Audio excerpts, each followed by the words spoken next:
Well, hello there, motherfuckers, and it is finally happening. Earthworm Jim is finally getting a sequel. This is long overdue. We have not had an Earthworm Jim game, a brand new one anyway, since 1999. Now, there was an HD remake that was released for PS3 and Xbox 360 digitally. That game was a disappointment. The HD remake was, not really an upgrade in any way. But here I am on Facebook where the game was announced, and the original team is coming back. Douglas TenNapel, the creator. Tommy Tallarico, the man who made the incredible soundtracks for the first and second game. And, well, he's back to make the soundtrack for this game. And David Perry is coming back, who produced last time around. Now, here's the really interesting thing about this game. You might be saying, oh, fuck yeah, new Earthworm Jim game. I can't wait for this. But if you're paying attention to what's going on the screen right here, you've probably already guessed it. You might think, like, this game's going to come out for PS4. It's going to come out for Xbox One. It's going to come out for the Switch. I'm going to get to play the new Earthworm Jim game anywhere I go. I could take it with me. This is going to be amazing. I'm a PC gamer. I'm going to play it on Steam or the Epic Store. Guys, no, you're not. And you might be asking yourself, well, Brett, you just said a new game is coming out. So how is it possible that I can't play this game on any of those platforms? Well, I'll tell you why. Because it's coming out for a console, but you say, well, oh, what other consoles are there? You really want to know? The Intellivision Amico. What? Like, okay, guys, I'm being perfectly honest with you. I am a huge, massive, colossal Earthworm Jim fan. I mean, we're talking really, really big here. I mean, we're talking about a gigantic fan of Earthworm Jim. I've got him tattooed on me, for God's sakes.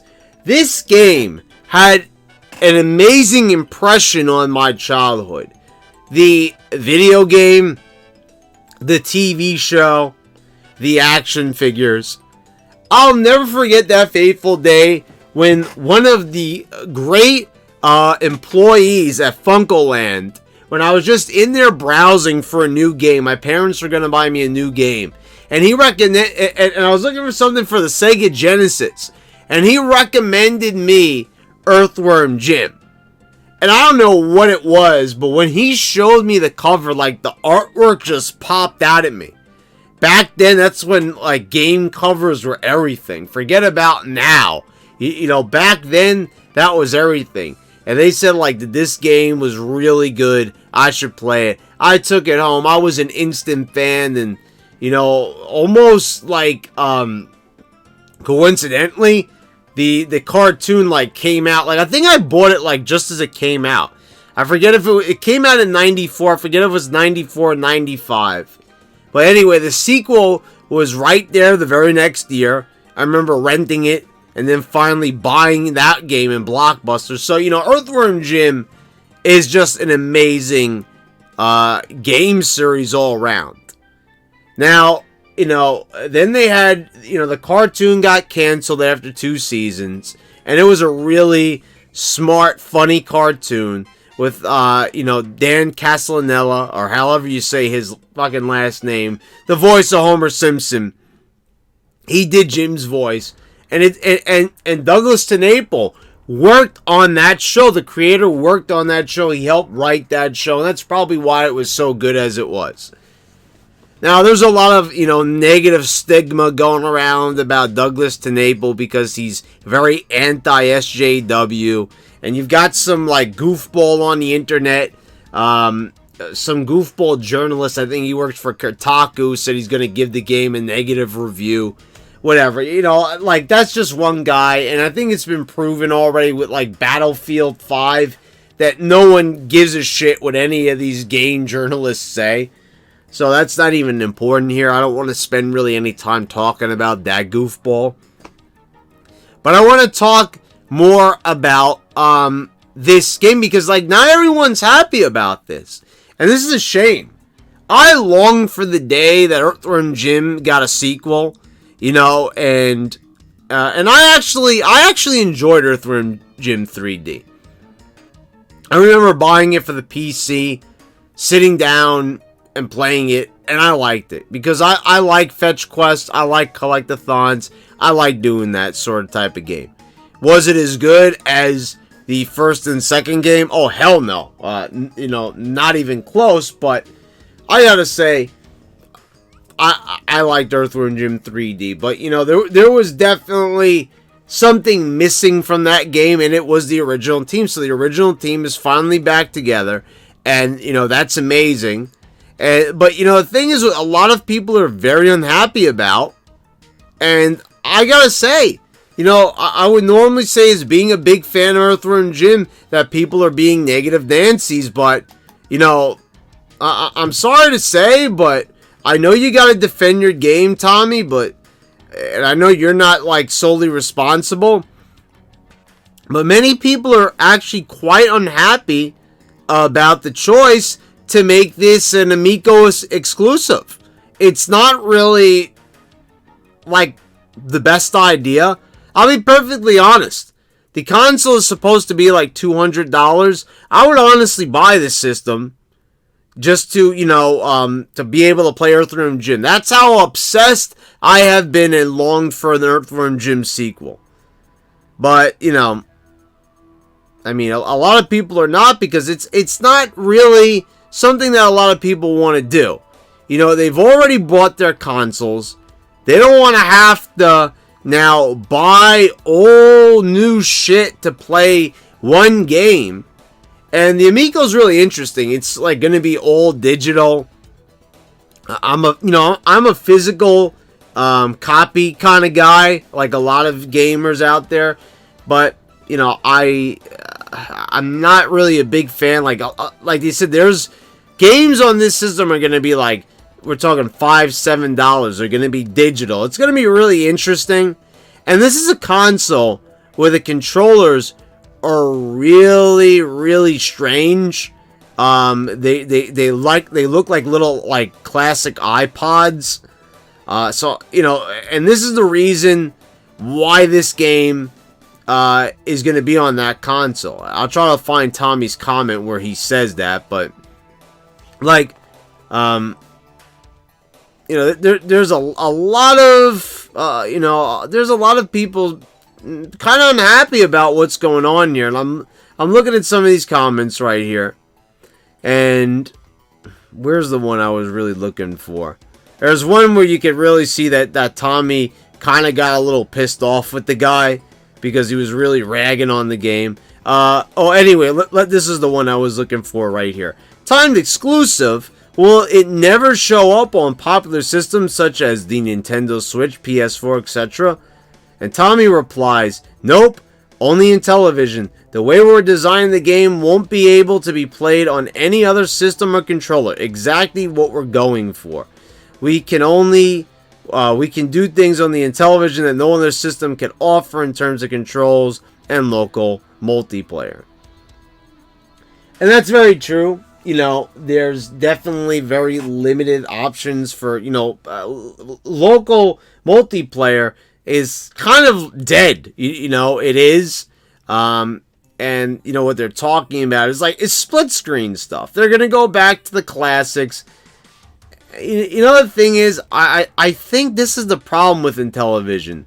You know, they've always been around. They've released collections and stuff like this. But I think they kind of have to learn now that, you know, these things died, and when they die, like, in a mainstream way, you know, it's gonna be cool. Retro people are gonna come back into it. You could definitely see some hipsters, but I don't think, not even the hipsters are gonna give this type of system a chance, because they've all got PS4s and everything. So here's a very interesting comment here where this guy Willie Max says, I said this on Twitter as well, but any chance the Intellivision Amico will be compatible with third-party controllers? Wouldn't that be amazing? Like if it was like what is it, the Atari, how you can use Sega Genesis controllers? I would love to be able to play the newest Earthworm Jim game with an 8-bit DOE controller. And Tommy Tellerico said, don't worry, the controllers in the trailer were merely sketches. The controllers are different than what you see in the trailer. More info coming soon. And, that's the thing. Those controllers don't look good. They look really bad. And let me show you guys if like you're not aware of how the Intellivision Amico looks. The Intellivision Amico controllers. Let's take a look. Let's see how these bad boys look. This is like the concept for them. And the thing is, what I need to say is like, look at this thing. Like look at it. Just look at it. I mean, like, I understand that you just said that this is not, like, the final design. But, like, this is what they have in mind. This is not good. I just cannot see playing Earthworm Jim or playing games on this and, like, really enjoying it. I mean, I got a feeling, like, they're probably going to make it work somehow. I don't want to bash it right away. And that's the comment I'm kind of looking for here, is where he says that. But it's like,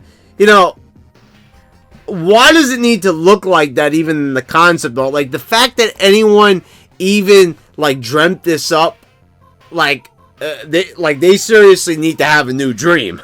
Because this is unacceptable. Like, if they're going to make this and try to aspire it to be, like, a main console competitor, they can't have the controllers looking like that. I mean, really. Okay, found the comment I was looking for. Brandon Meyer says, I find it strange they're releasing a game on console targeted for children when the demographic should have been adults who played this as a child. No, that's a good point.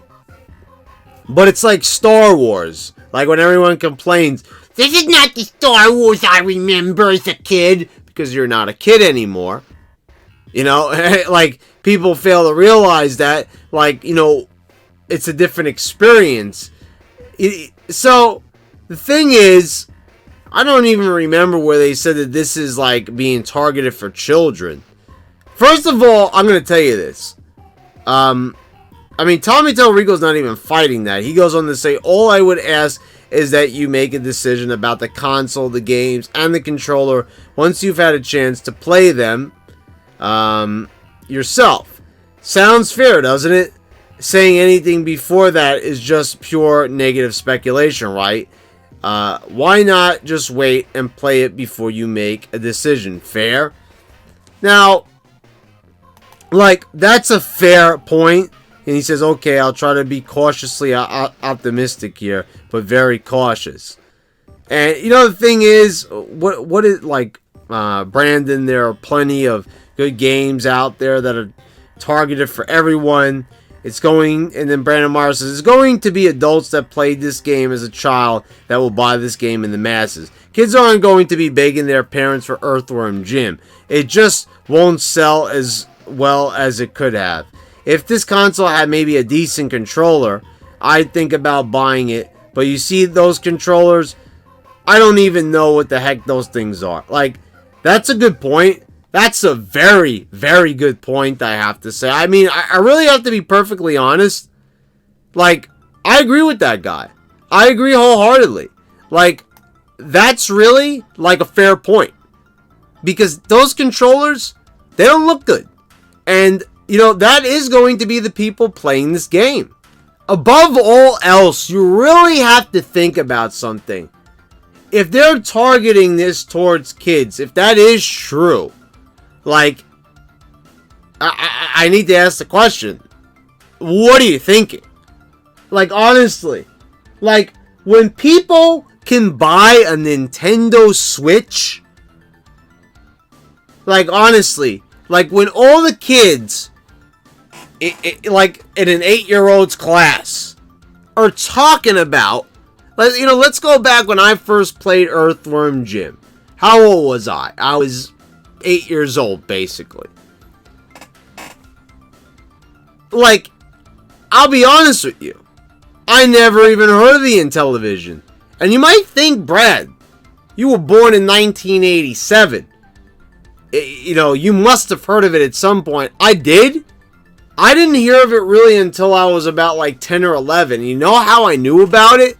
Because my friend actually had an old, well, he had a ColecoVision, you know, and his mom, you know, had like kept it away like in a closet, and she finally like gave it to him as they were going through some stuff, and we played it and we had a good time.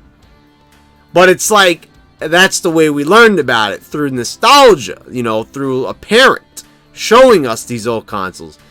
You gotta think about this. Like, now the times have really changed and kids are a lot different. They're more impressionable than ever. And if they hear everyone else is talking about the Switches and the PS4s and the Xbox Ones of the world, you're not gonna have any kid talking about Intellivision. This system isn't even being talked about, and it's coming out in 2020, supposedly. So, I get it. They might have worked something out with Intellivision where it's like, you know, this is going to be the killer app.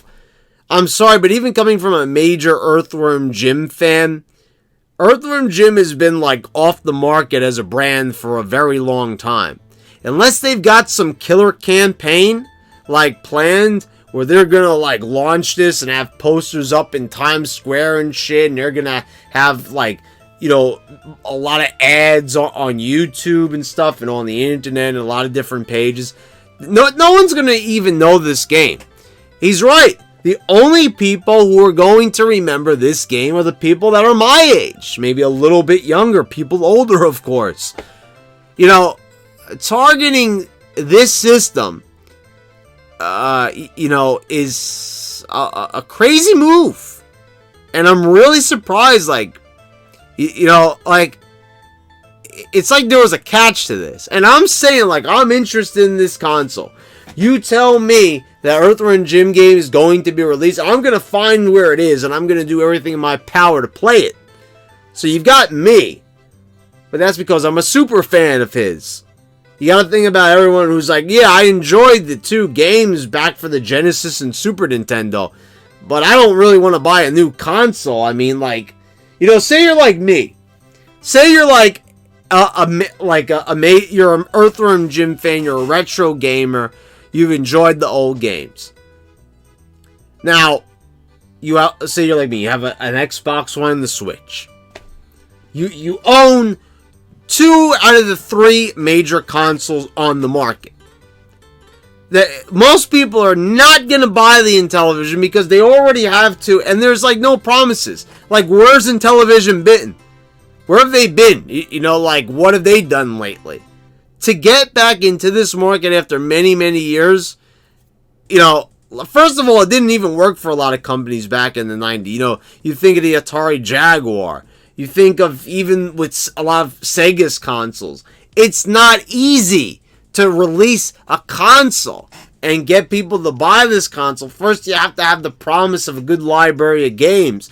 I'm sorry, but for a lot of people, Earthworm Jim doesn't really carry a lot of water anymore. You know, like, and honestly, like, that wasn't even a Genesis seller back in the day. It was just a really good game that a lot of people bought because they already bought the Sega Genesis to either play all the sports games that were on there, or for the Sonic the Hedgehogs and all the other, you know, games that were on there at the time. So I don't know. It's to me, it seems a bit like a crazy strategy. The guys who are involved are all veterans. You know, like Doug TenNapel, Tommy Tallarico, David Perry. These guys are not, you know, spring chickens. They're, you know, they're not like young, you know, bright-eyed guys. They've seen some things. Tommy Tallarico has composed a shitload of music for multiple games. He's even still composing music for current gen games.